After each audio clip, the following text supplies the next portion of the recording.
Bus stand के पीछे ससुराल। ये है शर्मा निवास। कहानी शुरू करने से पहले आइए जरा इनके घर के मेन गेट पर नजर डालते हैं। यहाँ एक अजीबोगरीब बात लिखी हुई है।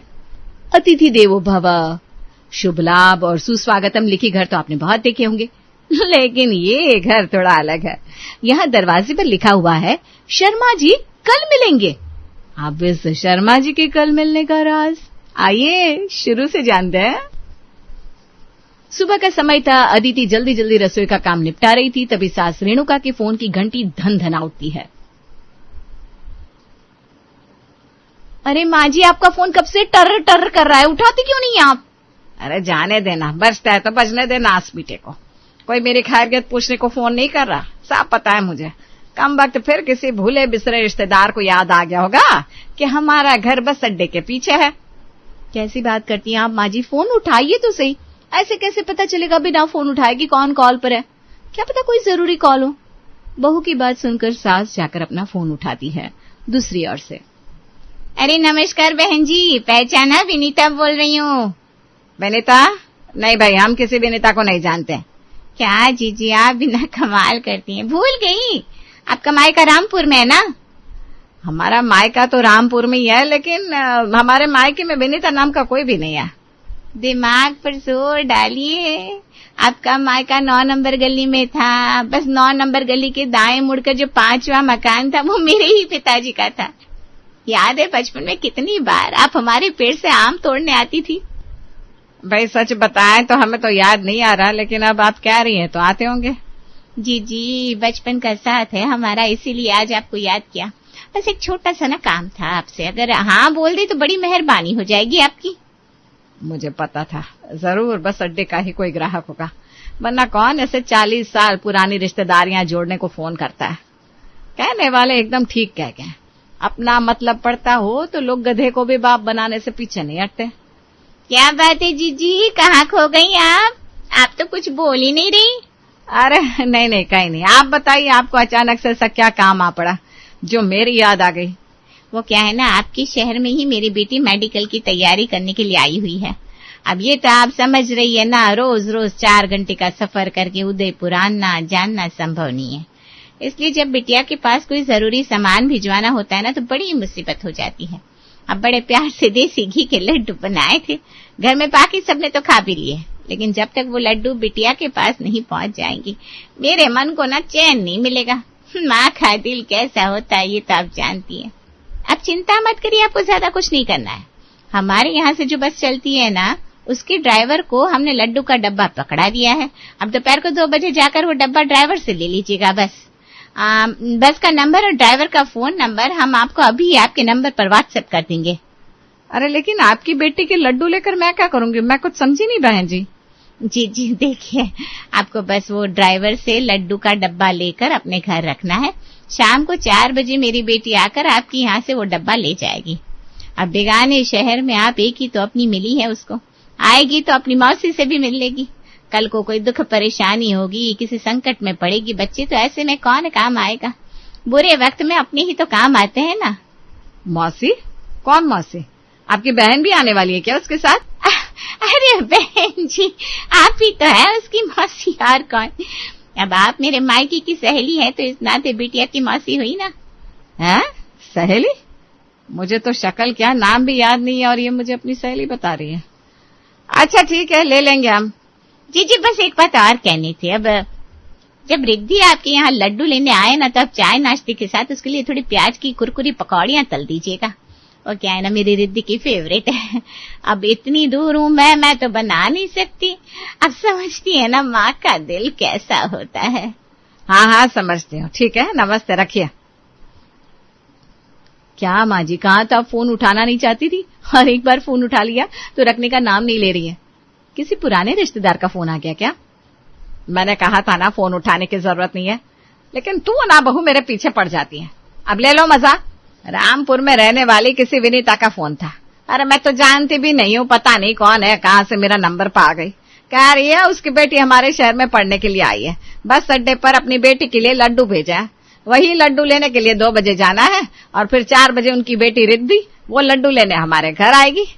सिर्फ इतना ही नहीं, जब उनकी बिटिया रानी हमारे घर लड्डू लेने आए तो उसे चाय नाश्ते के साथ गर्मा गर्म पकौड़ी भी खिलानी है।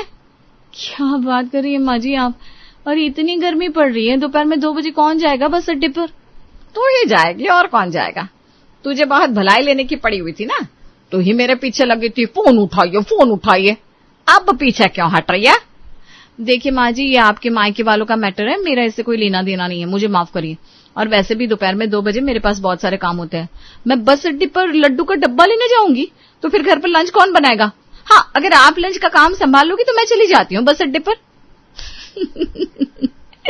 बहू की बात सुनकर बेचारी रेणु का मन मारकर ठीक 2 बजे चिलचिलाती धूप में बस अड्डे की ओर निकल जाती है।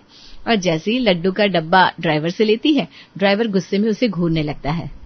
क्या मैडम, समाज सेवा करने का ठेका नहीं लिया मैंने? 100 रुपए निकालिए, सामान डिलीवर करने का चार्ज लगता है। 100 की जगह 200 ले ले तू, लेकिन मैं क्यों दूंगी? जिसने तुझे सामान दिया था उससे मांग। मैं तो जानती भी नहीं हूँ ये लड्डू का डब्बा तू किसके लिए लेकर आया है। मुझे भी तेरी तरह बस ये सामान यहाँ से वहां पहुंचाने के लिए कहा गया है। ये बातें किसी और को सुनाना, मुझे तुम्हारी कहानी में कोई इंटरेस्ट नहीं है। चुपचाप 100 रुपया इधर दो, वरना मैं डब्बा नहीं देने वाला। ड्राइवर की बात सुनकर आसपास कुछ लोग अजीब नजरों से रेणुका को देखने लगते हैं।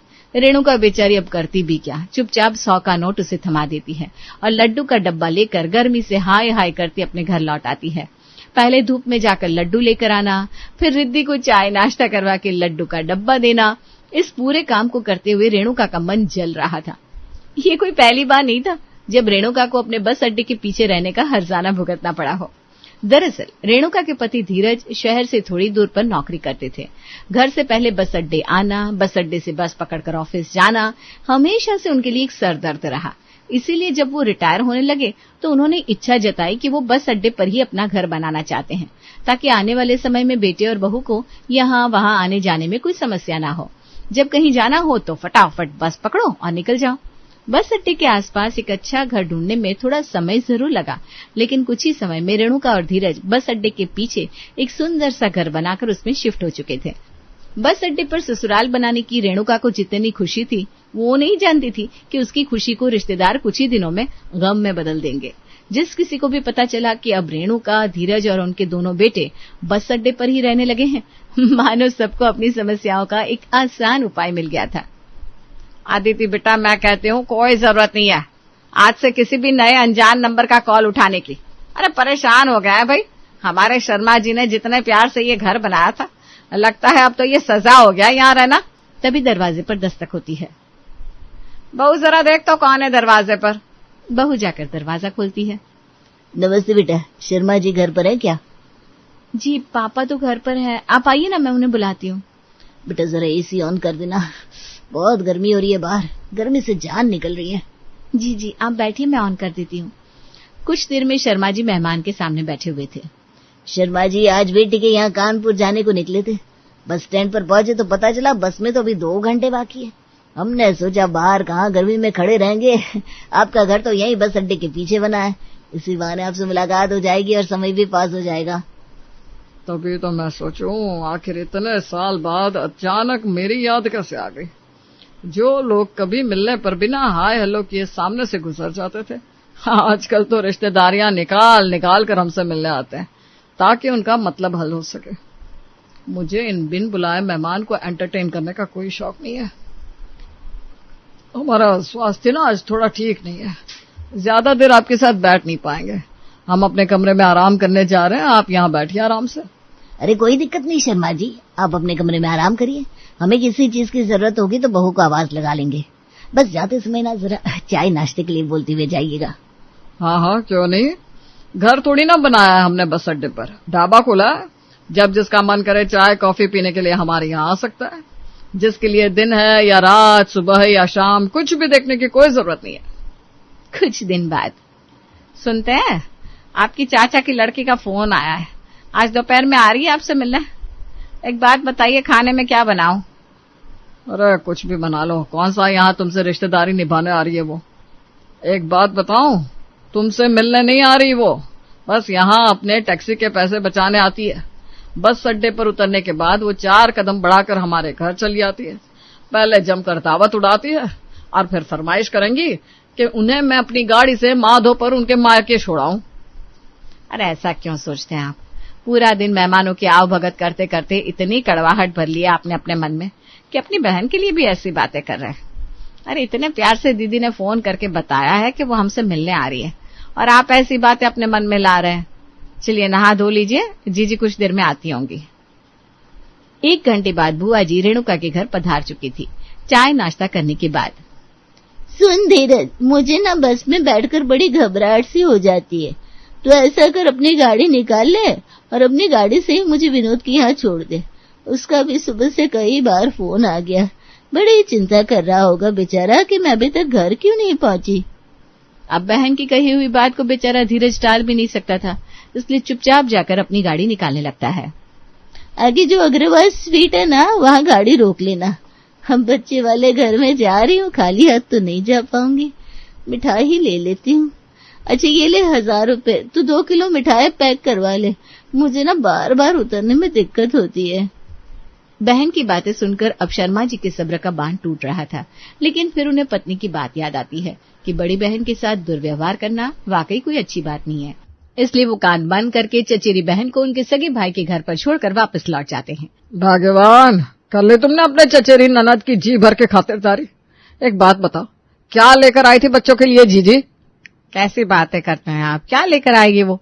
बहनों के यहाँ से लेने का रिवाज कहाँ है हमारे यहाँ? 4 केले लाई थी, कह रही थी 6 खरीदे थे, भूख लगी तो 2 खा गई। वो सब पुराने जमाने की बातें हो गई है। अब रिश्तेदार भी बहुत चालाक हो गए हैं। प्यार बस दिखावे की चीज रह गया है।